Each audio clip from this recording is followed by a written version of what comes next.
Boa noite, pessoal. Boa noite, Bruno Medrado, Rafael Ximenes, Loriane Cavalcante. Obrigado, em primeiro lugar, obrigado a vocês terem aceitado o convite e ter honrado com a presença de vocês aqui finalmente nossa live sobre o Baveno 7, né? Então, para quem não sabe, primeiro que a gente recebeu várias pessoas pedindo aí para a gente resumir o Baveno, né? E a gente até fez uma enquete, qual que vocês queriam que fosse a próxima live? A gente colocou algumas opções lá e ganhou disparado o Baveno 7, né? Então, agradecer especialmente a Loriane, que ela já tinha resumido para a gente o Baveno 6, né? Lá em 2015, 2016, não lembro. E agora ela resumiu para a gente o Baveno 7. E agora, para abusar um pouquinho mais dela, a gente convidou ela para a live aqui também. Então, boa noite a todos e obrigado pelo convite. Podia começar com vocês se apresentando um pouquinho, né? Oriana, acho que você podia começar falando, né? Sua área de atuação e tudo. Pronto, boa noite. Primeiro que foi um prazer enorme, né? Fazer esse resumo para vocês lá em 2015 e agora. A diferença é que não foi um resumo, né? Foi um mega texto agora, né? Que eles aumentaram bastante o número de definições, de resoluções. Eu sou gastroenterologista, hepatologista, sou professora da Faculdade de Medicina aqui da Universidade Federal da Bahia, trabalho no serviço de gastroenterologia e hepatologia de diversos hospitais aqui, nos programas de residência, e trabalho também no serviço de transplante hepático, e faço pesquisa também na área, né? E, de vez em quando, né, os amigos me chamam aqui para fazer um resuminho aqui de uma coisa e outra, e discutir esses temas aqui. E tem uma área de interesse específico de pesquisa, que é a hipertensão portal, e é onde a gente trabalha lá no Hospital Geral Roberto Santos, com pacientes que chegam no centro de hemorragia digestiva, e é onde a gente tem essa linha de trabalho, de expertise, de lidar com esses pacientes. Maravilha. E Rafael Ximenes, obrigado pela participação, né? Todo mundo quer saber também quais são suas áreas aí de interesse. Boa noite, Bruno. Boa noite, Medrado, Loriane. Primeiramente, agradecer a equipe do Endoscopia Terapêutica pelo convite de participar. Meu nome é Rafael Ximenes, eu também sou gastroenterologista e hepatologista. Fiz minha formação aqui em Goiânia, depois fiquei um tempo lá, ou aí, né, Bruno, em São Paulo, onde eu fiz a residência e depois o doutorado e o pós-doutorado na área de complicações da cirrose. Hoje eu voltei para Goiânia, aqui eu já tive muita atividade voluntária, na realidade, no Hospital das Clínicas, aqui da UFG. Hoje eu ainda tenho alguma reunião lá com os residentes, mas oficialmente eu já não estou no serviço mais. E estou no Einstein, aqui, a unidade Goiânia, que foi inaugurada aí no ano passado, e também participo da Associação Americana de Hepatologia. Em 2019, eu fui eleito para o comitê diretor do Grupo de Interesse Especial Hipertensão Portal, e hoje, esse ano, é o último ano do meu mandato lá, estou encerrando a participação, mas foi uma participação bem produtiva, que deu para a gente aprender muita coisa aí dentro dessa linha do Baveno também. Muito bom. Bruno Medrado, o pessoal conhece pouco aí de hipertensão portal, então, né? A gente vai passar por hora aqui. Demais. Assim, além do que eles falaram, obviamente ainda tem mais predicados aí, né? A gente estava conversando aqui um pouquinho antes. Eu acho que eu desconheço outro ecoendoscopista e hepatologista, né, no Brasil. Eu não sei, o Ximenes tem uma linha de hepatologista que faz ecoendoscopia. E Loriane, assim, foi humilde de descrever também o que ela faz, mas particularmente em relação ao Baveno, acho que enquanto ela já estava formada, ela participa desde sempre, então conhece todos os detalhes das mudanças, conhece vários dos integrantes, então ela está bem íntima aí ao assunto. Eu acho que vai ser bem produtivo. E vamos lá, vamos bater um papo legal aí. Tá aberto o chat no YouTube também, se vocês quiserem ir mandando pergunta, vamos fazendo pergunta. A gente vai começar a live aqui com a Lorene vai comentar um pouco sobre alguns pontos e depois a gente vai abrir a conversa. Fala aí, Bruno. Não. Eu vou responder aqui no chat. Pessoal, o chat está aberto, podem fazer perguntas, né? A gente vai batendo um papo aqui. Quando tiver pergunta, a gente manda para os convidados, tá bom? Vamos lá. Antes de você começar a falar, conta para a gente um pouquinho o que é o Baveno. O Baveno, na verdade, ele é uma reunião de experts que acontece a cada 5 anos lá em Baveno, na Itália. Baveno, na verdade, é uma cidade, fica a mais ou menos 15 quilômetros de Milão. Baveno é um lugar que permite a imersão no tema. Então, são pouquíssimas pessoas. Se a gente for olhar o tamanho do impacto do Baveno, esses experts dessas áreas, eles se reúnem antes em grupos, eles fazem discussões iniciais nesses pequenos grupos, e a experiência presencial do Baveno é muito interessante, porque eles fazem um rascunho do tema, expõem para a plateia, e a gente vai discutindo junto com os experts o ponto a ponto. Então, sai de lá do Baveno presencial um rascunho do que seria a próxima diretriz. Esse ano, obviamente, foi completamente diferente, né? Que foi online, virou um mega evento, não teve essa parte do rascunho, eles já colocaram lá os statements prontos, a gente não teve essa experiência da imersão, da discussão, de mudar lá o tópico na hora, de você ter a opção a possibilidade de votar, de poder ir lá discutir o tópico, de você estar sentadinho lá do lado de doutor Sarim, falar, doutor Sarim, esse nível de evidência aí não está ok, doutor Sarim, né? Assim, claro que a gente não vai fazer isso, né?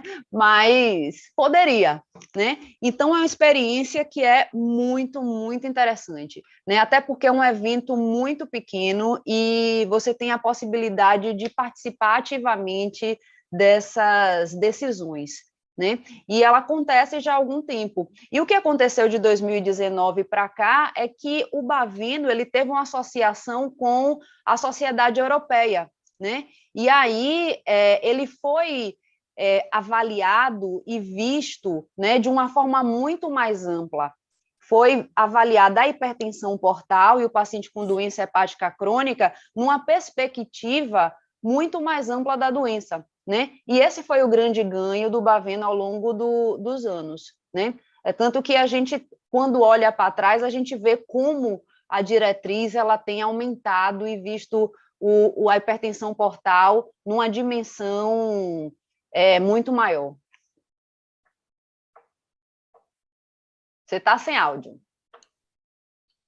Estou sem áudio, agora sim, né? Então mostra para a gente aí quais são as novidades.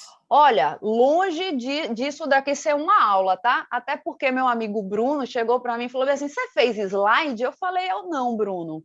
Mas eu vou fazer, tá? Então, aqui são alguns pontos, aí está aberto a discussão, só para o pessoal aí dar uma esquentada, né? Bom, me perguntaram várias vezes qual foi o ponto alto do Baveno atual, certo? Para mim, o ponto alto desse Baveno foi reconhecer que o alvo principal não é ficar buscando variz, certo? E isso daí eu já tinha escutado antes da doutora Guadalupe Garcia de Sal, que eu sei que o Rafael conhece bem, né? E aí ela disse num congresso aqui latino-americano assim, olha, a gente estava errado procurando tanto variz, né? A gente tinha que olhar antes, porque variz já é uma manifestação tardia. A gente tem que olhar o paciente com hipertensão portal clinicamente significante. Então, para mim, o grande alvo do Baveno agora e o ganho foi saber que a gente precisa identificar o paciente com hipertensão portal clinicamente significante. A grande questão é como é que eu vou identificar? Aí são outros 500, né? Ele lançou aqui uma série de possibilidades, sabe que o método invasivo é o melhor, mas não é factível a gente fazer sempre, né? Então, o Baveno chega aqui e fala, olha, os métodos não invasivos têm uma certa acurácia para você utilizar, eles são confiáveis, dá para a gente considerar na prática, e aí ele lança aqui, com a elastografia transitória, a regra dos 5. Então, ele diz aqui para a gente alguns pontos, eu já vou passar isso aqui. Quando é que você pode dar diagnóstico de hipertensão portal clinicamente significante? Quando você pode definir doença hepática crônica já avançada? Quando você pode ter pontos de corte já para ter um paciente que você precisa fazer endoscopia, que você pode prescindir da endoscopia, e ele tenta facilitar a vida da gente baseado, a elastografia transitória é o Fibroscan, o nome comercial é o Fibroscan, e ele resume tudo no Fibroscan.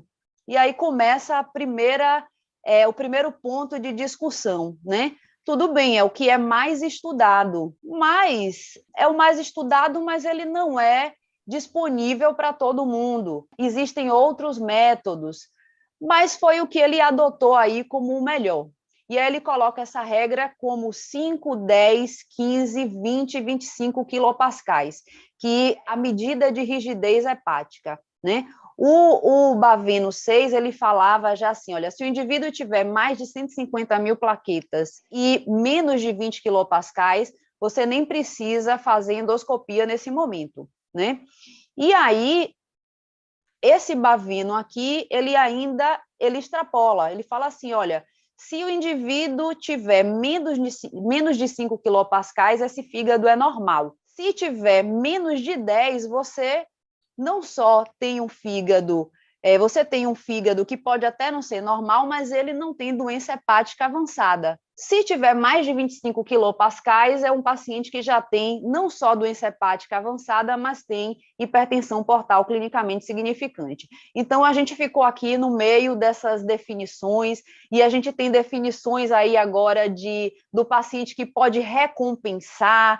Então, são vários números, várias coisas que a gente tem que aprender agora, baseado nesses métodos não invasivos.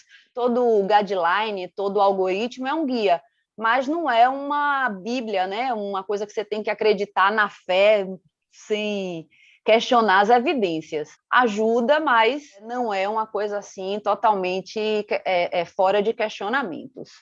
Daí, se não tiver disponível o Fibroscan, daí a pessoa faz o quê?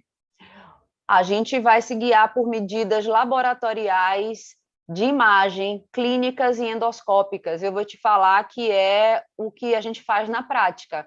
Rafael, quer acrescentar alguma coisa? Sim, realmente é um problema a questão da elastografia, porque se o Fibroscan fosse acessível de forma universal, acho que não existiria muita dúvida de se utilizá-lo, porque ele é o que tem a melhor validação. O que não quer dizer que os outros métodos não funcionem, mas quando a gente entra para os outros métodos de elastografia, você tem marcas de aparelho diferentes, trabalhos com pontos de corte muito diferentes, então é difícil de você padronizar. Então, agora eles chegaram a comentar na reunião, não é que eles acham que não funciona, mas você não tem como fazer recomendação porque é muito heterogêneo. Na prática, eu tenho tentado, né? Eu peço aqui em Goiânia, a gente não tem facilidade de acesso ao Fibroscan, até tem aparelho disponível, agora recentemente até no sistema público, mas a gente tem muito mais facilidade de acesso a outros métodos de elastografia, a gente tem utilizado, mas com muito mais dificuldade de determinar ponto de corte. Então, acaba sendo uma ferramenta a mais, junto com o FIB4, com quadro clínico, outros exames de imagem, para a gente tentar ter um panorama daquele paciente que estágio da doença ele está. Isso. A gente consegue fazer muito mais nos pacientes que não são do SUS, né? Aqui eu consigo aplicar isso bonitinho no paciente que não é do SUS. Agora eu vou te falar que tem alguns pacientes, por exemplo, que o diagnóstico é doença gordurosa, que meu método de escolha não é o Fibroscan. Apesar de você ter a melhor validação, eu vou para a elastografia por ressonância magnética, porque me dá muito mais dados, e eu tenho outros estudos que validam outras coisas. Agora, eu nem tinha colocado isso daqui, mas eu coloquei aqui de última hora, porque isso daqui para mim foi uma polêmica. Eu não estava esperando isso aqui do Baveno, né? Rigidez de elastografia de baço. A gente tem procurado métodos nos últimos anos, né, para avaliar hipertensão portal clinicamente significante, e um deles é a elastografia de baço, né, a medida da rigidez do baço. Isso tem sido estudado bastante e os dados têm mostrado que o melhor método é o da ressonância e não do fibroscan, né, o ultrassonográfico. E aqui o Baveno lança um ponto de corte que é altamente questionável, ele bota o nível de evidência mais baixo, mas coloca uma recomendação e não fala nada de ressonância, né? Então, assim, eu fiquei muito incomodada aqui com essa possibilidade de colocar uma elastografia de baço como uma possibilidade aí de identificar risco de hipertensão portal, apesar dele falar que seria uma ferramenta a mais, mas porque eu acho que não tem evidência, e das evidências que existem, esse não é o melhor método, né? Rafael, quer falar alguma coisa aí, Rafael? Eu concordo, eu acho que realmente a elastografia esplênica, apesar de ser promissora, né, você tentar ver o reflexo da hipertensão portal no baço, isso poderia ter potencial para ser aplicado mesmo na hipertensão portal não cirrótica, mas não acho que a gente está longe da gente poder utilizar, né? Até, eu acho que não foi publicado ainda, mas teve um trabalho lá no HC em São Paulo, né, da Nusa, que era uma enfermeira de pesquisa que trabalhava junto com o meu orientador, Alberto Farias, e eu não tenho certeza se a publicação, não me recordo de ver, mas eu lembro de trabalhar um pouco com eles nos dados e não ter um resultado tão bom quanto a gente esperava. Tá. Bruno, você manda aí, viu? Interrompe aí. Esse foi o slide. Fala, Bruno. Chegou uma pergunta bem prática aqui no chat sobre qual o valor aproximado de um FibroScan, assim, como é que vocês têm visto isso na rotina aí? Olha, a última vez que eu vi, um FibroScan custava $300 mil. Não sei como é que está agora. Rafael, tem uma noção mais próxima? Tem, está um pouco menos caro. Eles diversificaram os aparelhos, né? Tem um que é portátil, tem um novo que tem mais funções, mas, se eu não me engano, em reais, variava de 400 mil a 1 milhão, mais ou menos. Melhorou. Tá, agora está de graça, Rafael. $300 mil, cotação de hoje dá 1,5 milhão, né? Então, quer dizer, não, tá dado. Olha, e quem quiser saber, quem faz a representação aqui é o mesmo da ecoendoscopia, né? Quem vende é o mesmo que vende alguns aparelhos de ecoendoscopia aqui no Brasil. Bom, o slide que eu falei que eu ia trazer para Rafael foi esse. Eles lançaram esse EcoTip Insight lá no Baveno, né? E aí, assim, eu me lembro que foi em 2019, saiu o primeiro estudo em humano, já tinham antes em cobaias, né? De medir gradiente de pressão portal. Tinha na época, o de humano foram 23 indivíduos, através da ecoendoscopia. E o pessoal dizendo assim, é um negócio muito fácil. Aí, quando eu vi que era um negócio muito fácil, os meus ecoendoscopistas, né, de referência, eu falei, gente, estão dizendo no estudo que é um negócio muito fácil. Eu apresentei até no congresso que a gente teve aqui, Serginho Matuguma estava aqui. Eu falei, eu quero. Dá para adaptar, aqui a gente faz um negócio de uma adaptação, né? Aqui tem que ser na criatividade, porque vocês não fazem isso aqui e me dão meus gradientes de pressão portal. Não, Lori, a gente vai tentar, a gente vai fazer acontecer. Nada, saiu nada para mim, né? E aí veio agora aqui. Aí quando já veio tudo bonitinho, né? E teve demonstração ao vivo, eu já fiz uma solicitação de uma ecoendoscopia multiparamétrica. Eu disse que quando eu mandar meu paciente, eu quero endoscopia com pesquisa de variz e terapêutica, certo? Eu vou querer a pesquisa aí do gradiente de pressão portal e biópsia hepática. Eu gostaria de saber aí se Rafael já está fazendo isso, porque eu vou pedir assim. Essa é uma área que eu acho que é bem promissora, e até acho que quem apresentou lá no Bavena, o William, se eu não me engano, não sei se eu pronunciei essa, ele é do mesmo grupo meu lá da SLD também, ele já tinha comentado algumas coisas, tem um outro grupo em Nova York, do Fortran, que eles têm feito essas medidas, né? Primeiro, assim, pensando no racional, eu acho que faz muito sentido. Você, na endoscopia, você tem acesso, né, ali às veias hepáticas, e você tem acesso à veia porta intrahepática, que são locais que são passíveis de você puncionar e medir pressão, né? Realmente, eu não diria que é fácil, tecnicamente, mas principalmente a punção da veia porta, ela pode ser difícil porque ela está mais longe do transdutor, mas assim, é possível de fazer. Eu até já tive alguma experiência nesse sentido. Teve 2 pacientes que a gente conversou, explicou que é um método ainda não validado, mas que a gente enxergar alguma importância em fazer, depois eu até explicar o porquê, né, das limitações da medida tradicional, e que a gente fez. Então, assim, factível é. Agora, tem alguns poréns. O primeiro deles é que o HVPG, né, que é o gradiente de pressão venosa hepática medido por hemodinâmica, ele está muito bem validado e padronizado. Quando você vai fazer um exame desse medido pela endoscopia, o paciente vai estar sedado, que não é recomendado, né, na medida do HVPG, e ele vai estar numa posição normalmente fora do habitual, né, do cúpula lateral esquerdo. Você até pode virar, nada impede, né, de pôr em DDH, mas não é exatamente o mesmo cenário da medida de HVPG. Então, eu acho que hoje a gente ainda precisa avançar, até recuei, acho que não está na hora de fazer ainda, né? Acho que mesmo para casos específicos, está na hora de ser feito dentro de protocolo de pesquisa para validar o método. E aí, especificamente sobre o equipamento da CUC, a gente tem um problema a mais, porque para você medir o gradiente, é interessante você ter uma curva, né, registrada em papel ou em forma eletrônica, e o aparelho deles dá um valor numérico. Então, por mais que aparentemente correlaciona bem, eu não sei se é muito vantajoso. Então, por exemplo, os casos que eu fiz, a gente usou uma agulha tradicional de FNA, né, da endoscopia, conectou no monitor de medida de PVC. Né? Então, a gente pegou o monitor da UTI, levou para a sala da ECO, o anestesista conectou, a gente zerou, fez todo o processo de medida de pressão e mediu por ele.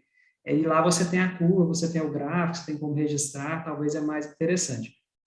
Onde eu acho que isso tem um potencial de aplicabilidade muito grande, né? Você medir o gradiente de pressão portal, né, por endoscopia, ao invés do gradiente de pressão venosa hepática por hemodinâmica, nos pacientes com NASH. A gente tem visto, né, tem um trabalho de Barcelona da Virginia Hernandes, se eu não me engano, mostrando que a correlação do HVPG com a pressão portal real nos pacientes com NASH, ele é ruim. Ele é muito diferente da medida nas doenças virais e na doença por álcool. E ele tende a subestimar. Então, a gente tem alguns pacientes com NASH, já com descompensação, que em tese ele já tem um gradiente acima de 10 e a medida ainda é abaixo. Então, para esses pacientes, e que é uma doença que está crescendo muito, né, cirrose por NASH, acho que o potencial dessa técnica é muito grande. Mas, reforçando, eu acho que a gente ainda não está na fase de aplicar, está na fase ainda de estudo, de validação, mas eu acredito que tem um bom potencial. Beleza, eu vou passar aqui rapidinho só alguns pontos novos aqui, e aí depois a gente segue a discussão, tá certo? E aí Bruno interrompe aí se ele achar interessante. Bom, na parte de hemorragia digestiva varicosa aguda, a gente teve alguns pontos que eu acho que foram interessantes, porque a gente já sabia. O que o Baveno fez foi reforçar. Um foi intubação, né? Intubação profilática, que a gente acaba vendo. Eles disseram que é recomendada a intubação na endoscopia em pacientes com rebaixamento de nível de consciência ou com vômito de sangue ativo, né? Aqueles pacientes que realmente a gente precisa proteger via aérea, e intubação deve acontecer o mais rápido possível. Os vasoconstrictores, aqui eles foram bem flexíveis, né? Deixar entre 2 e 5 dias, manipulação de vias aéreas com sonda nasogástrica, feito com cautela pelo risco de infecção respiratória, A gente permanece aqui com ceftriaxona profilática até 5 dias, agora devendo obedecer padrão de resistência local. Eles começam a falar aqui de risco de desnutrição, de sarcopenia, estimulando o retorno precoce de dieta. Eles tiram rifaximina aqui como uma profilaxia de encefalopatia nesse momento, do sangramento, e dão preferência à lactulose para estimular, né, o trânsito intestinal. E falam aqui de não usar inibidores de bombas de prótons em pacientes com doença parenquimatosa sem indicação. É uma recomendação baixa, mas foi baseado aqui nesses estudos que mostram o aumento do risco de encefalopatia hepática nesses pacientes. E aí a gente tem alguns pontos que foram discutidos, mas que não entraram como recomendação. E um deles foi o pó hemostático, né? E aí ele coloca assim, eu estou colocando aqui só a novidade, né? Porque ligadura elástica, a gente já sabe que é o mais importante, recomendado, as colas, né, para variz gástrica. E aí, o que foi que eles falaram? Baseado em evidências atuais, o pó hemostático não pode ser recomendado como primeira linha de tratamento endoscópico para HDA varicosa. Não tinham ainda estudos controlados para poder respaldar. E o tratamento endoscópico com argônio, né, ligadura, pode ser usado para tratamento local de gastropatia hipertensiva portal sangrante, certo? E aqui foram pontos que foram acrescentados fora as definições que nós já sabemos. Bom, todos os pacientes com hemorragia digestiva varicosa devem ser submetidos a um rastreamento, né, com imagem de abdômen para avaliar trombose, carcinoma hepatocelular e colaterais. E a gente começa a falar aqui de indicação de TIPS. E a gente teve bastante discussão de TIPS. Não só o TIPS para resgate dos pacientes que têm sangramento recorrente, mas o TIPS pré-empitivo. Pacientes que chegam com sangramento agudo têm bom controle na hemostasia endoscópica e que têm uma alta chance de ressangramento. E aí, esses seriam pacientes candidatos ao TIPS nas primeiras 72 horas, com evidência elevada, né? E aqui é mais ou menos o algoritmo. Seria aquele paciente com hemorragia digestiva alta varicosa, que teve a hemorragia controlada com endoscopia e ligadura, e esse indivíduo, se ele tiver um gradiente de pressão maior que 20, um Child B com sangramento agudo ou um Child C menor do que 14 pontos, esse paciente é um candidato a TIPS precoce. Se ele teve um sangramento não controlado, ele vai para o TIPS aqui, ou stent esofágico, como um tratamento de resgate. Vai para o balão ou stent esofágico e pode ir para o TIPS de resgate. Então, nós tivemos várias discussões aqui sobre tratamentos alternativos, né, para os pacientes que têm sangramento, e indicação de TIPS em praticamente tudo que dá errado, né, e para prevenir sangramento em todos os pacientes de alto risco. Bom, em relação à coagulopatia nesses pacientes, eu acho que a gente não vai ter consenso nunca. Eu só senti a falta do Baveno falar do tromboelastograma. Coloca uma frase que eu acho que é muito interessante, que é o seguinte: no paciente que tem doença hepática, o foco não é corrigir a coagulopatia, é fazer o tratamento, é fazer o sangramento parar. É o nível de evidência alto.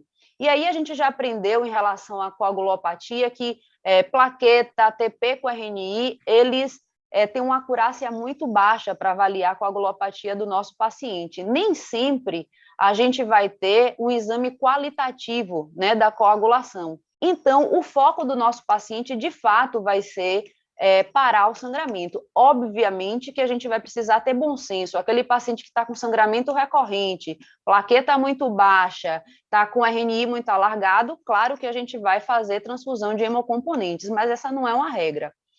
E respalda aqui o que a gente também já sabia, que o plasma fresco não é recomendado, porque ele não só não vai ajudar a corrigir a coagulopatia, como ele vai aumentar o volume plasmático e vai piorar a pressão portal. Pode falar. Não. Termina. Agora está falando do ácido traxinas. Depois eu vou fazer um resumo para os endoscopistas aqui e voltar em alguns pontos que muito interessantes até agora. Tem várias coisas aqui. Tem outras aqui que a gente fala de fator 7 e ácido tranexâmico, né? Que o pessoal acaba usando. A gente tem situações aqui de unidades de pronto atendimento que alguns dos pacientes entram, não se faz mais nada por esse paciente, dá esse tal desse transamin, que é o ácido tranexâmico, que para o nosso paciente não serve para nada, né? Que ele trata a fibrinólise e dão alta para o paciente. O paciente volta daqui a algumas semanas ressangrando, chocado, e foi o sangramento que acabou parando espontaneamente, não foi a ação da medicação.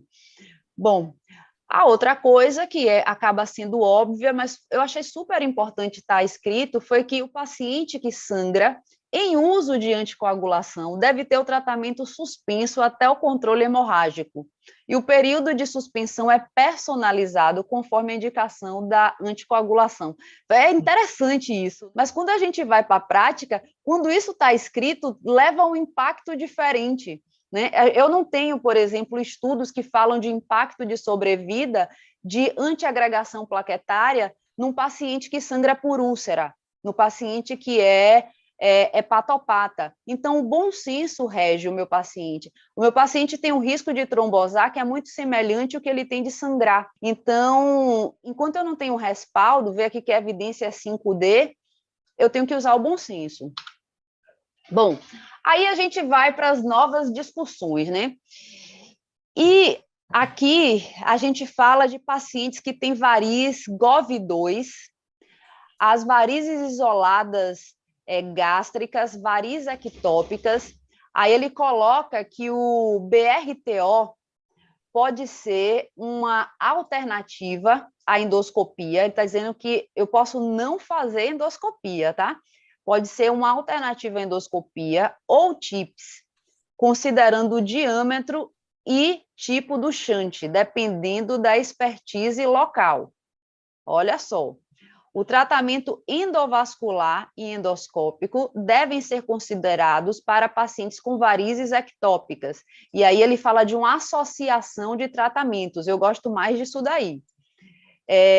TIPS pode ser combinado com embolização para controlar sangramento ou reduzir o risco de HDA recorrente de varizes gástricas ou varizes ectópicas, particularmente em caso de HDA, a despeito do gradiente de portal reduzido, e o fluxo portal permanece desviado para colaterais. Eu acho que é o que a gente pensa atualmente, né? Associação terapêutica.